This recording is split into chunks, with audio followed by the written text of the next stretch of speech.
हरे कृष्णा। तो आज हम पढ़ने वाले हैं अध्याय 4 दिव्य ज्ञान, श्लोक संख्या 27। सर्वाणींद्रिय कर्माणि प्राण कर्माणि चापरे आत्म संयम योगान्गो जुवति ज्ञान दीपिते। दूसरे जो मन तथा इंद्रियों को वश में करके आत्म साक्षात्कार करना चाहते हैं, संपूर्ण इंद्रियों तथा प्राण वायु के कार्यों को संयमित मन रूपी अग्नि में आहुति कर देते हैं। तात्पर्य श्रील प्रभुपाद के द्वारा। प्रभुपाद की जय। यहाँ पर पतंजलि द्वारा सूत्रबद्ध योग पद्धति का निर्देश है। पतंजलि कृत योग सूत्र में आत्मा को प्रत्यगात्मा या परागात्मा कहा गया है। जब तक जीवात्मा इंद्रिय भोग में आसक्त रहता है तब तक वह परागात्मा कहलाता है, और जो ही वह इंद्रिय भोग से विरक्त हो जाता है तो प्रत्यगात्मा कहलाने लगता है। जीवात्मा के शरीर में 2 प्रकार के वायु कार्यशील रहते हैं और इसे श्वास प्रक्रिया यानी प्राणायाम के द्वारा जाना जाता है। पतंजलि की योग पद्धति बताती है कि किस तरह शरीर के वायु के कार्यों को तकनीकी उपाय से नियंत्रित किया जाए, जिससे अंततः वायु के सभी आंतरिक कार्य आत्मा को भौतिक आसक्ति से शुद्ध करने में सहायक बन जाएं। इस योग पद्धति के अनुसार प्रत्यगात्मा ही चरम उद्देश्य है और प्रत्यगात्मा पदार्थ की क्रियाओं से प्राप्त की जाती है। इंद्रियां इंद्रिय के विषयों से प्रतिक्रिया करती है तथा कान सुनने के लिए, आंख देखने के लिए, नाक सूंघने के लिए, जीभ स्वाद के लिए और हाथ स्पर्श के लिए, और ये सब इंद्रियां मिलाकर आत्मा से बाहर के कार्य में लगी रहती हैं। यही कार्य प्राणवायु के व्यापार क्रिया हैं। अपान वायु नीचे की ओर जाती है, व्यान वायु से संकोच तथा प्रसार होता है, समान वायु से संतुलन बना रहता है, उदान वायु ऊपर की ओर जाती है, और जब मनुष्य प्रबुद्ध हो जाता है तो वह इन सभी वायुओं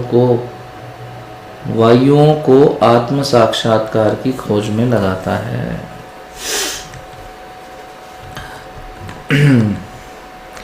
तो ये जो अभी श्लोकों की श्रृंखला चल रही है, जहाँ भगवान बहुत सारी बातें बता रहे हैं, अभी यज्ञों के विषय में भगवान बता रहे हैं कि किस प्रकार से भिन्न भिन्न श्रेणी के जो व्यक्ति हैं वो किस प्रकार से ये यज्ञ करते हैं। तो कल का जो श्लोक था उसमें हमने देखा कि एक विशुद्ध ब्रह्मचारी के विषय में भगवान बता रहे हैं कि श्रवण आदि क्रियाओं तथा इंद्रियों को मन की नियंत्रण रूपी अग्नि में स्वाहा कर देता है। वहीं दूसरे लोग यानी नियमित ग्रस्त इंद्रियगत विषयों को इंद्रियों की अग्नियों में स्वाहा कर देते हैं। यानी जो ब्रह्मचारी है वो कंट्रोल के द्वारा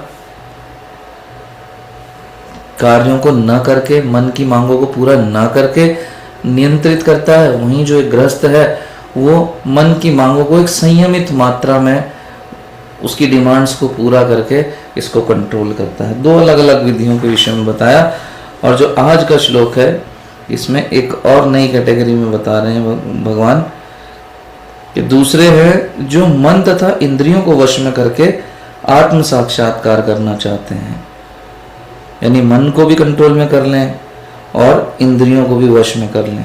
संपूर्ण इंद्रियों तथा प्राणवायुओं के कार्यों को संयमित मन रूपी अग्नि में आहुति कर देते हैं। तो यहाँ पर इंद्रियां जो हैं, मन और जो इंद्रियों के विषय हैं उनका कनेक्शन दिखता है अगर हम देखें तो साफ साफ। आत्म साक्षात करना चाहता है व्यक्ति, सबसे बड़ी बाधा क्या है? मन की मांगे। और मन की मांग मन कैसे पूरा करता है? इंद्रियों के द्वारा।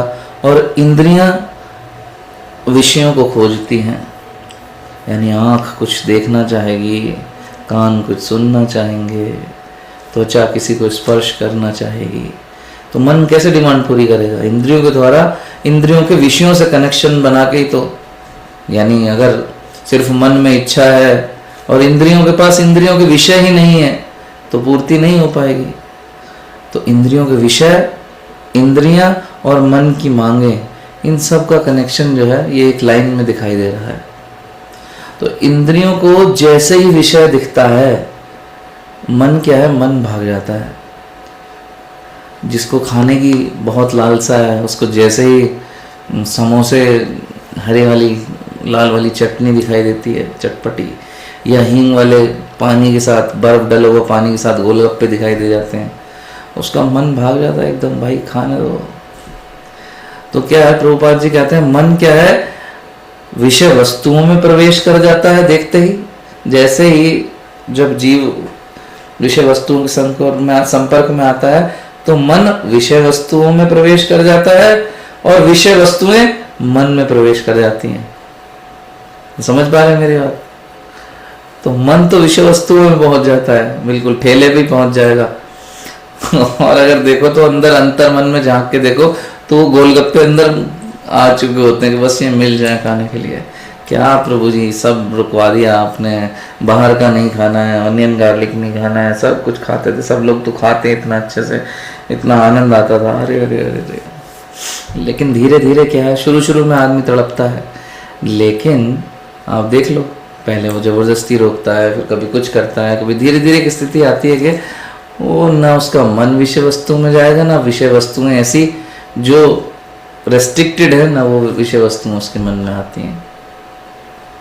तो एक योगी के विषय में बता रहे हैं। कल हमने ब्रह्मचारी के विषय में बात की कि वो कैसे कंट्रोल करता है, फिर उसके बाद ग्रस्तों के विषय में बताया कि वो कैसे कंट्रोल करते हैं। आज की जो श्लोक है उसमें योगियों के विषय में बता रहे हैं कि वो किस तरह से सिचुएशन को डील करते हैं। अलग अलग स्तर के लोग जो हैं वो अलग अलग तरह के उपाय करते हैं। तो एक योगी क्या करता है, वो भीतर भीतर कंट्रोल करता है, अपने अंदर ही मन और इंद्रियों को। मन कुछ मांगेगा, योगी भी तो एक इंसान ही है, उसका मन भी कुछ ना कुछ मांग बैठता है उससे, लेकिन वो मन की मांगों को क्रियान्वित करने से रोकता है। किस तरह से? वो एक हर एक इंद्रियों को भगवान की ओर मोड़ने का प्रयास करता है। संयमित मन को वो एक यज्ञ कुंड की भांति देखता है, उसका संयमित मन एक यज्ञ कुंड की भांति, और जितनी भी मन में इच्छाएं प्रकट होती हैं वो उनको पकड़ पकड़ के उस संयमित मन रूपी यज्ञ कुंड में जला देता है, आहुति। जो भी आ रही है इच्छा नहीं करनी है पूरी, जो भी आ रही है नहीं करनी है पूरी, इंद्रियों को भटकने से रोक देता है। और उसकी विधि क्या अपनाता है, वो किस विधि के द्वारा वो ये कार्य करता है? योग के द्वारा, प्राणायाम के द्वारा, ध्यान के द्वारा।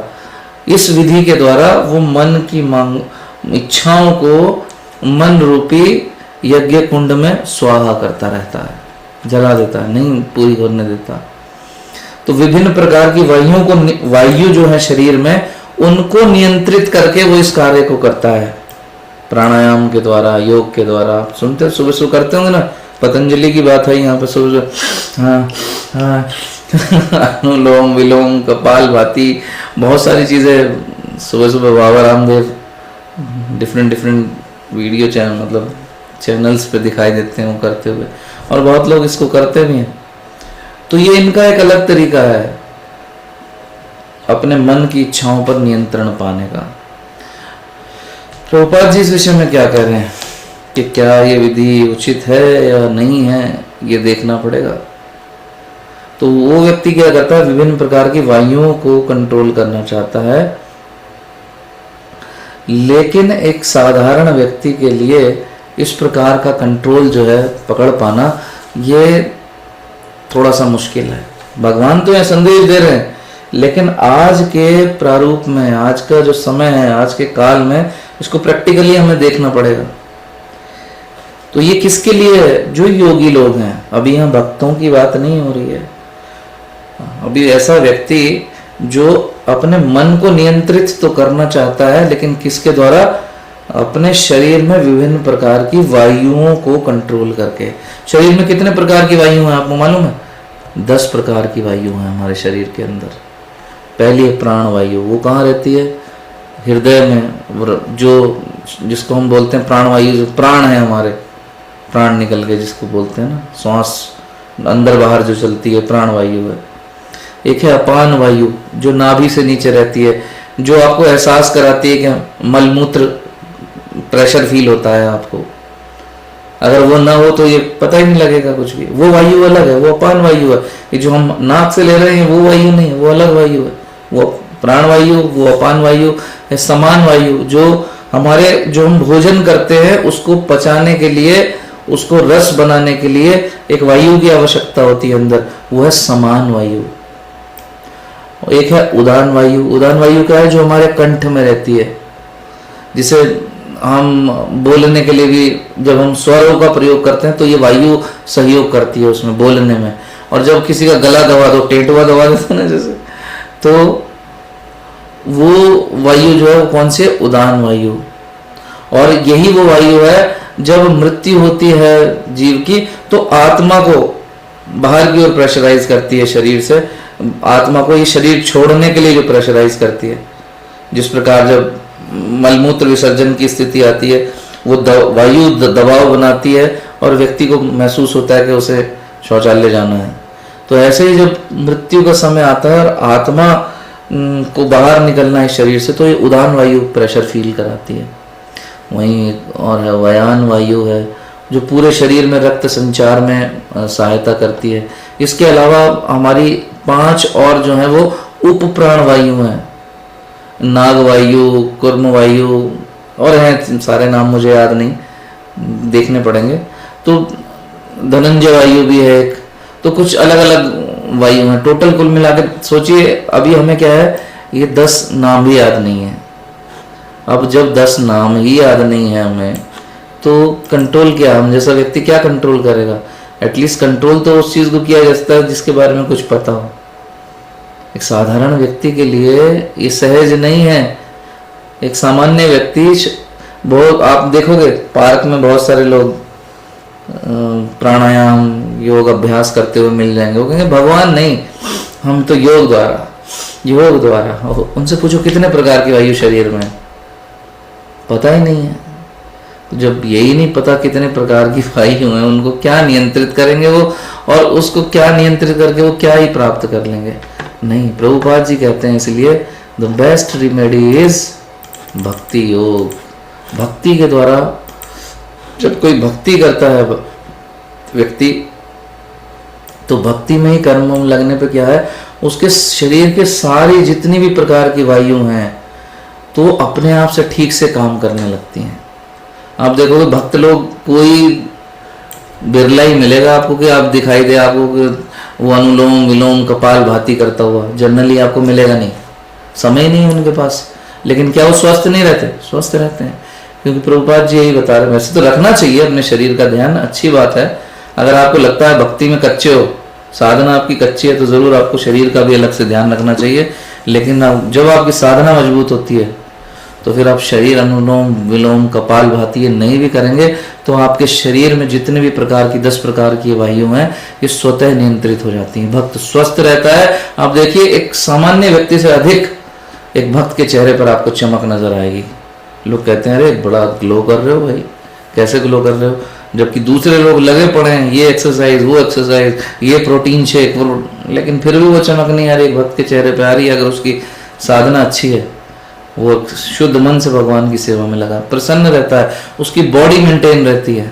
आत्मा बुद्धि और शरीर, ये सभी चीजें तीनों का पोषण जो है भक्ति करके देती है उसको। योग में और भक्ति में क्या डिफरेंस है? मेन योग में नियंत्रण प्रमुख अवयव है। वो कभी वायु को, इस वायु को कंट्रोल करेगा। देखिए भगवान स्वयं कह रहे हैं कि वो 10 प्रकार की वायु को कंट्रोल करता है, नियंत्रित करता है। तो योग में नियंत्रण प्रमुख अवयव है, जबकि भक्ति में समर्पण प्रमुख अवयव है। योग में प्रयास के द्वारा नियंत्रण आता है, जब वो प्रयास करेगा तब नियंत्रण पाएगा। लेकिन भक्ति में स्वतः नियंत्रण आता है। क्यों?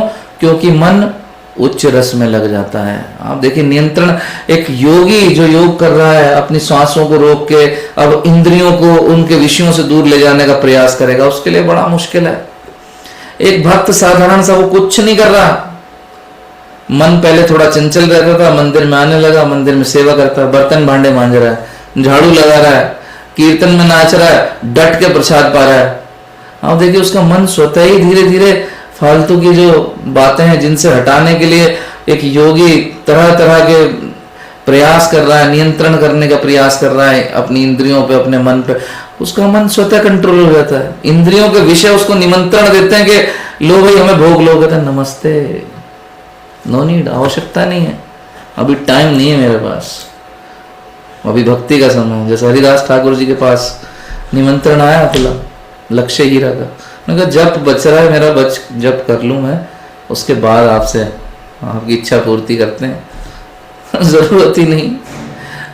तो स्वतः ही नियंत्रण जो है भक्ति योग करा देता है। इसलिए प्रभुपाद जी कह रहे हैं सबसे सर्वोपरि नियंत्रण की जो कोई पद्धति है तो वो भक्ति योग है। जब कोई गंभीरता पूर्वक भक्ति योग में लगता है तो सभी प्रकार की वायु जो है स्वतः नियंत्रित हो जाती हैं, जीव स्वस्थ रहता है और उसकी इंद्रियां भी भगवान की सेवा में लगती हैं, न कि भोग की ओर। हरे कृष्ण कृष्ण कृष्ण हरे हरे, हरे राम राम राम हरे हरे।